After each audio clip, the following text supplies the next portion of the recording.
السلام عليكم ورحمة الله. من الفضائية الإريترية نقدم لكم نشرة الأخبار والمستهل بأبرز العناوين. الرئيس السياسي يتسلم أوراق اعتماد السفراء.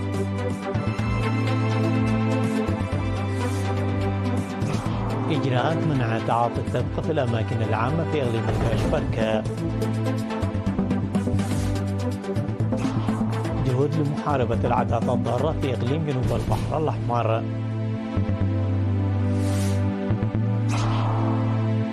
بوتين يتهم الغرب بدفع روسيا إلى خطوط حمراء. سفينة أمريكية تزور ميناء في كمبوديا وسط خشية من بكين.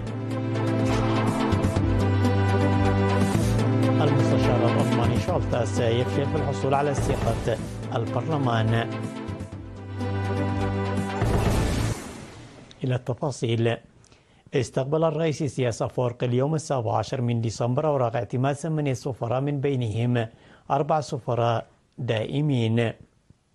وفي المراسيم التي جرت في قاعة دندن التقى الرئيس السياسي أفورقي بسفراء جمهورية تركيا السفير محمد كوكو كسالي، ومنسقة بعثات الأمم المتحدة السيدة نهلة فلاجي، وسفير جمهورية مصر العربية السفير محمد حاتم العطاوي، وسفير جمهورية الصين الشعبية السفير لي تشينغ، وسفير مملكة بلجيكا السفير بيتر مانديز، وسفير الجمهورية الإسلامية الإيرانية الدكتور علي غالامبور، وسفير مملكة هولندا السفير هينيك جان بيكار. ولدى لقائه الرئيس السياسي أفورقي مع سفير جمهورية تركيا تبادلا وجهة النظر حول العلاقات بين البلدين والخطوات الواجب اتخاذها لتعزيزها في المستقبل. وخلال تسليم أوراق اعتماده أبرز سفير جمهورية مصر العربية السفير محمد حاتم العطاوي اللقاءات المهمة التي عقدت بين الرئيسي إريتريا ومصر في أسمرة والقاهرة، والتي تطرقت لأهم الأوضاع في القرن الإفريقي وسواحل البحر الأحمر ودول مصب النيل، بالإضافة إلى التطورات المرحلية باللقاء الثلاثي بين بلاده وإريتريا والصومال. كما تم الاتفاق على عقد اجتماع على مستوى وزراء الخارجية في المستقبل القريب لتعزيز ذلك. وعرب الرئيس السياسي أفورقي وسفير جمهورية الصين الشعبية السفير لي تشينغ خلال المباحثات عن استعدادهم لتعزيز العلاقات التاريخية بين إريتريا وجمهورية الصين الشعبية من خلال التعاون في مجالات الصحة والطاقة والبنى التحتية والزراعة وغيرها. وتسلم الرئيس السياسي أفورقي اعتماد وورقة اعتماد منسقة الأمم المتحدة في إريتريا السيدة نهلة فلاجي، التي دعت إلى تجديد الأمم المتحدة وتكاملها وإنفاق أموال ضخمة باسم حفظ السلام لإنفاقها على مشاريع التنمية وفي مجالات مثل الطب وغيرها من الخدمات. ثم تسلم الرئيس السياسي أفورقي أوراق اعتماد سفير مملكة بلجيكا والجمهورية الإسلامية الإيرانية وسفراء مملكة هولندا، وبحث تعزيز العلاقات الثنائية في قضايا عن التطورات الإقليمية. وافاد السفراء لوكالة الأنباء الإريترية إيران أنهم سيعملون مع الحكومة الإريترية لتعزيز وتوسيع علاقات بلادهم مع إريتريا وضمان السلام والاستقرار الإقليميين. عقدت اجتماعات لفرض إجراءات منع تعاطي التبق في الأماكن العامة والمؤسسات الحكومية في إقليم الكاشبركة. وخلال الاجتماعات التي أجريت في بارنتو وقلوج وتسني وغردات في الفترة من 4 وحتى 13 من ديسمبر، أوضح مسؤول وحدة الحملة والإعلام في فرع وزارة الصحة السيد سلطان حقوس أن منتجات التبغ تحتوي على مكونات خطيرة مسببة للإدمان التي يمكنها أن تؤدي إلى الوفاة، وأن لها عواقب من المهم تنفيذ الإعلان منعها في الأماكن العامة والمؤسسات الحكومية. وذكر النائب العام السيد تسفالم قرماي بدوره أن الإعلان رقم 143 للعام 2004 صدر بشأن العواقب الشاملة لمنتجات التبغ، لكنه لم يتم تطبيقها في الإقليم حتى الآن، وأنه من الضروري أن تقوم إدارات الضواحي واللجان المختارة للمساهمة الفعلية لتأكيد تنفيذ القوانين المفروضة. وأوضح رئيس لجنة القضاء على منتجات التبغ بإقليم الكاشبركة سيد فرانكو كوبابا أن حاكم الإقليم وجه بحظر استخدام السجائر والتبغ في الأماكن العامة والحكومية في أواخر الشهر الماضي، ليتم تطبيقها في الأماكن العامة، بذكر أن الهدف هو حظر التعاطي في المباني الحكومية والسيطرة على بيع منتجات الطبخ في الأسواق. وأكد مدراء المديريات في الإقليم الذين شاركوا في الاجتماع أنهم يعملون بجدية لتنفيذ الإعلان، مذكرين المجتمع بشكل عام وأصحاب المحلات التجارية بشكل خاص بضرورة الالتزام باللوائح والمساهمة بلعب دورهم المنوط بهم.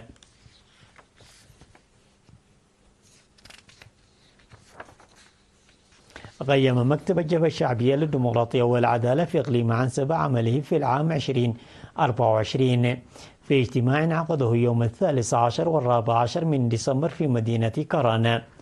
وأفاد التقرير المقدم في الاجتماع بأن عمال الخدمة المدنية قاموا بجهد مضاعف في الجوانب السياسية والتنظيمية مقارنة بالسنوات السابقة، وتنفيذ مهام إيجابية في دعم أسر الشهداء والنفير التنموي والتأهيل السياسي. وحول برامج العام 2025 أوضح الاجتماع بأن انتخابات إدارات الضواحي ولجان القرى من بين الخطط الرئيسية. واقترح المشاركون زيادة الكتب التأهيلية السياسية واتخاذ خطوات لتحسين جودة التعليم والاهتمام بالقرى التي لا تحصل على خدمات المياه، والعمل لزيادة إمدادات الغاز والتنفيذ الصارم لوسائل مراقبة العمل. وذكر سكرتير الجبهة الشعبية للديمقراطية والعدالة في الإقليم السيد هيلة ولد برهان المواطنين تكثيف أنشطتهم في الجوانب السياسية والتنظيمية والاقتصادية والثقافية، داعيا لمساهمة الجميع لسد متطلبات الخدمات الاجتماعية عامة وخدمات المياه والتعليم والصحة والطرق والهاتف النقال خاصة. عقدت اجتماعات توعوية في مديريات عصب وعرعتة وجنوب ووسط دنكال لتقييم الأنشطة التي تم تنفيذها للحد من الممارسات الضارة وضمان حقوق الطفل في إقليم جنوب البحر الأحمر.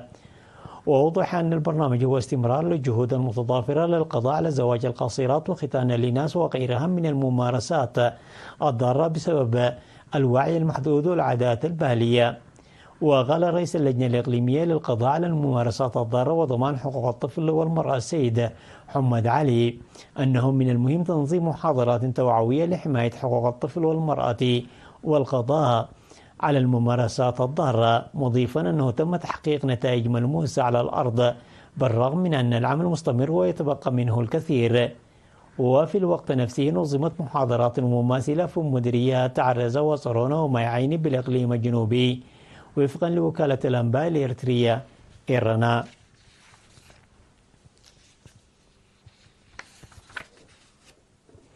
أوضح خلال التقييم أن مديرية ميعين ستواصل برامج تعليم الكبار الهادفة لمحو الأمية. وأفاد مؤسس برنامج تعليم الكبار الأستاذ صالح موسى أنه خلال الاجتماع تم مواصلة 90% من المواطنين المسجلين في العام الدراسي 2023-2024 والبالغ عددهم 167 مواطنا، وتخلف 10% منهم من البرامج التعليمية. وأضاف أنه من المقرر توسيع برنامج تعليم الكبار في مراكز عونا وطوط وتخلبا وديدا ومايعيني وغرس قمطا وعدي نبرو وعد قادو وعد قهاد وبحيرة بلتيت وكعتيت هذا العام، مناشدا تعاون إدارة الضواحي والأعيان. من جانبهم أوضح القائم بأعمال مديرية مايعين السيد كفلين منقستو ومسؤول التعليم الأستاذ طعام فتوي الغرض من التعليم الكبار وحث القرى التي لم تقضي على الأمية على الاستفادة من هذه الفرصة. ووفقا لتقارير مكتب التعليم أن المديرية تمكنت من القضاء من الأمية على الأمية في 52 قرية من أصل 60 قرية، بينما ما زالت 8 المتبقية في طور القضاء على الأمية.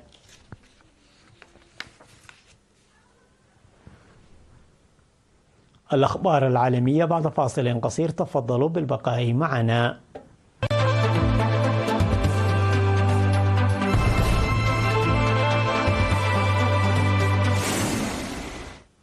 اتهم الرئيس الروسي فلاديمير بوتين الغرب بدفع بلاده نحو خطوط حمراء مما يجعلها مضطرة إلى الرد. وقال بوتين في اجتماع لمسؤولية الدفاع أن روسيا تراقب بقلق تطوير الولايات المتحدة ونشرها المحتمل لصواريخ قصيرة ومتوسطة المدى، مؤكدا أن بلاده سترفع جميع القيود التي فرضتها طوعية على نشر الصواريخ إذا مضت الولايات المتحدة قدما ونشرت هذه الصواريخ. وأكد بوتين أن القوات الروسية باتت تمسك بقوة بالمبادرة الاستراتيجية على طول خطوط التماس في أوكرانيا.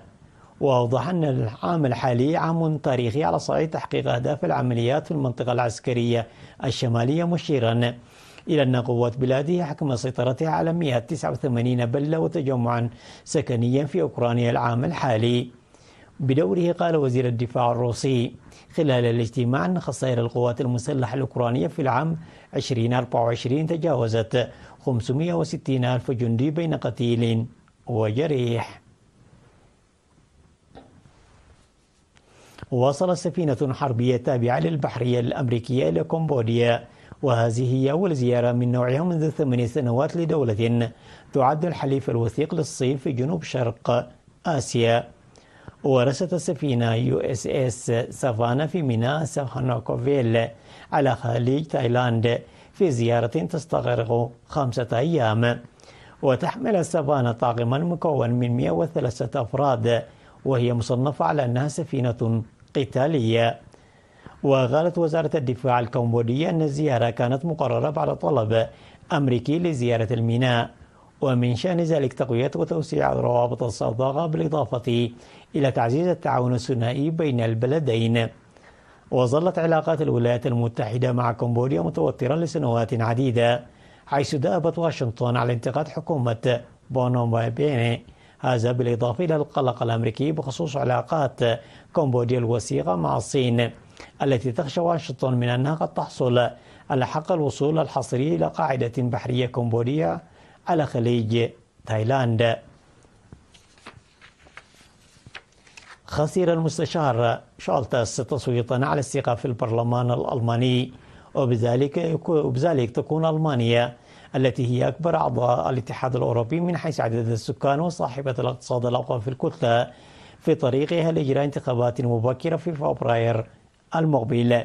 ولم يحصل شولتس على دعم 270 نائبا فقط من أعضاء مجلس النواب الألماني البالغ عددهم 733 عضوا، بينما صوت ضده 394 نائبا، وامتنع 116 آخرون عن التصويت. وبذلك أمس المستشار بعيدا عن الحصول على الأغلبية المطلوبة للفوز، وهي 367 صوتا. ويظهر شولتس حكومة أقلية بعد انهيار ائتلافها الذي لا يحظى بشعبية في ظل خصومة شديدة بين 3 أحزاب، عندما قال وزير ماليته في نزاع حول كيفية تنشيط الاقتصاد الألماني الراكد.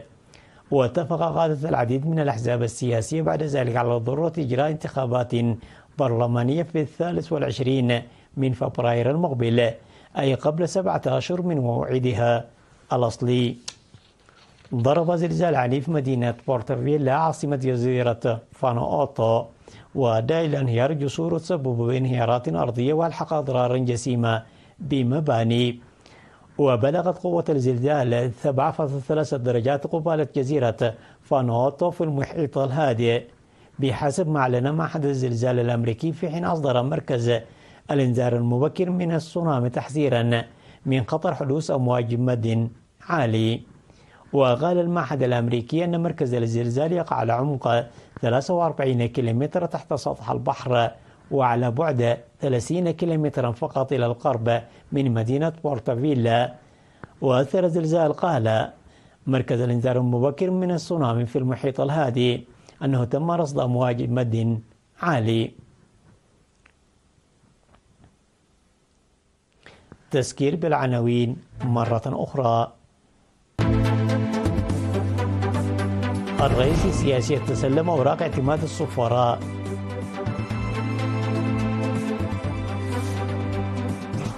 منع تعاطي الطبقة في الأماكن العامة في إقليم الباشبركة. جهود لمحاربة العادات الضارة في جنوب البحر الأحمر.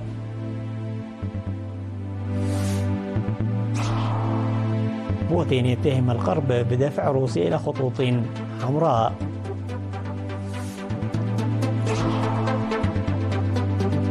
سفينة أمريكية تدور ميناء كمبوديا وسط خشية من بكين.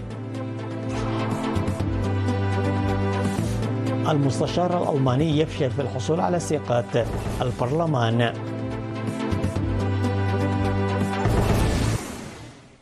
وصلنا إلى ختام النشرة التي قدمناها لكم من الفضائية الإريترية.